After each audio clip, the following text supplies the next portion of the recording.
अ, सभी को नमस्कार। आज मैं डॉक्टर सुदीप आपसे कुछ कोविड के बारे में बात करना चाहता हूँ और मैं जो बात करूँगा सिर्फ़ और सिर्फ साइंटिफिक लिटरेचर के बारे में बात करूँगा, किसी और चीज़ के बारे में नहीं। कोशिश करेंगे इस वीडियो को छोटा रखें और जल्दी से आपको जानकारी दे सकें। कोविड के बारे में जानकारी ही अभी बचाव है, क्योंकि जिस तरह से कोविड अपना पैर फैला रहा है, कहीं न कहीं ये हम सबके घरों में और हमारे परिवार में घुसने की कोशिश कर रहा है। Fight this virus, and to fight this virus you will need to know about the virus. Virus आपको वायरस आपके सेल्स को नहीं मारता, वायरस आपको नहीं मारता, लेकिन ये क्या करता है, आपके इम्यून सिस्टम को ट्रिगर करता है और वो इम्यून सिस्टम इतना ज़्यादा, आपके शरीर की प्रतिरोधक क्षमता इतनी ज़्यादा ट्रिगर हो जाती है कि वो आपको ही नुकसान पहुंचाने लगती है।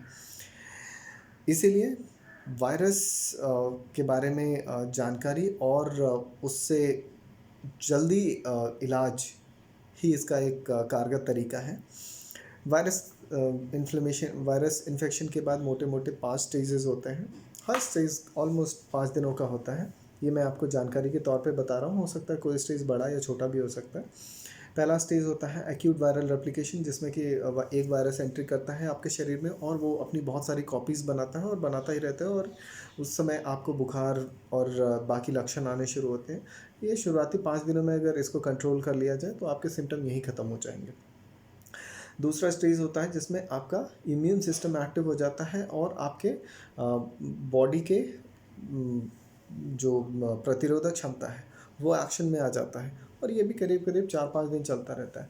अगर इसको इसी स्टेज में कंट्रोल कर लिया जाए तो बहुत अच्छी बात, नहीं तो ये हाइपर हो जाता है, मतलब उग्र और बहुत ज़्यादा तीव्र हो जाता है। और तीव्र इस सेंस में कि आपके उस वायरस के जो प्रोटीन स्ट्रक्चर होता है उससे मिलता जुलता जो भी बॉडी में स्ट्रक्चर होता है, जहाँ पे भी होता है, वो उनको भी टारगेट करने लगता है।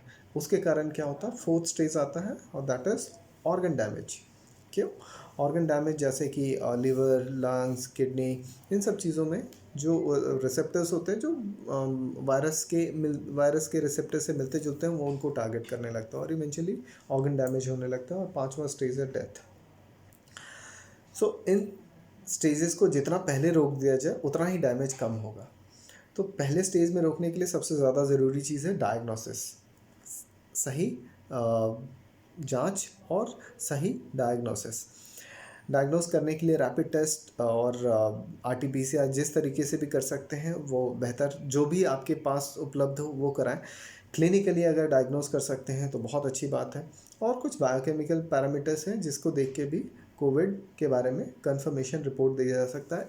HRCT, CT scan of chest, x-ray chest, जिस तरह से भी कोविड की डायग्नोसिस पहले हो सकती है वो करें। स्टेज 1 में आपने जो ली जाने वाली दवाइयाँ हैं वो तो आपके पास व्हाट्सएप में फॉरवर्ड में घूम ही रही होंगी, और बहुत सारी दवाइयाँ ऐसी हैं जो over the counter OTC drugs हैं और इजीली अवेलेबल हैं, जैसे कि doxycycline, azithromycin, paracetamol, no cold, ivermectin, vitamin C और जिंक, ये सब तो ईजिली अवेलेबल है। डॉक्टरी परामर्श या डॉक्टरी सलाह की ज़रूरत दूसरे स्टेज से पड़ती है, जहाँ पे अगर आपको लगता है कि मेरा सिम्टम यहाँ पे कंट्रोल नहीं हो रहा है और मैं सेकेंड स्टेज में जा रहा हूँ या थर्ड स्टेज में जा रहा हूँ। सेकेंड और थर्ड स्टेज के लिए वार्निंग साइंस क्या है?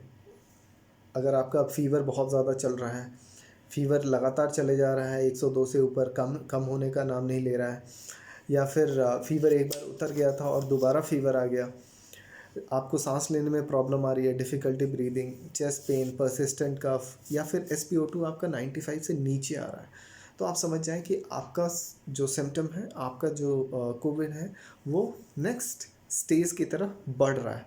और ये समय है कि जब आप चिकित्सक के पास जाएं, और वो जब आप आएंगे तो वो आपको हो सकता है कुछ इंजेक्शंस या कुछ टैबलेट पे शुरू करें। आपकी स्टेज और आपकी सिवियरिटी को देखते हुए वो अपना ट्रीटमेंट रखेंगे। हो सकता है वो आपको इंजेक्टेबल स्टेरॉइड्स पे स्टार्ट करें या फिर इंजेक्टेबल एंटीकोगुलेंट पे स्टार्ट करें, या आपकी सिवियरिटी अगर कम है और ऑक्सीजन सैचुरेशन आप मेंटेन कर रहे हैं तो हो सकता है वो आपको टैबलेट पे भी स्टार्ट करें। लेकिन इन वार्निंग साइंस के बारे में आपको पता होना चाहिए और इनको पिकअप करना बहुत ज़रूरी है। इसके अलावा कोशिश करें कि आप फेस मास्क यूज़ करें।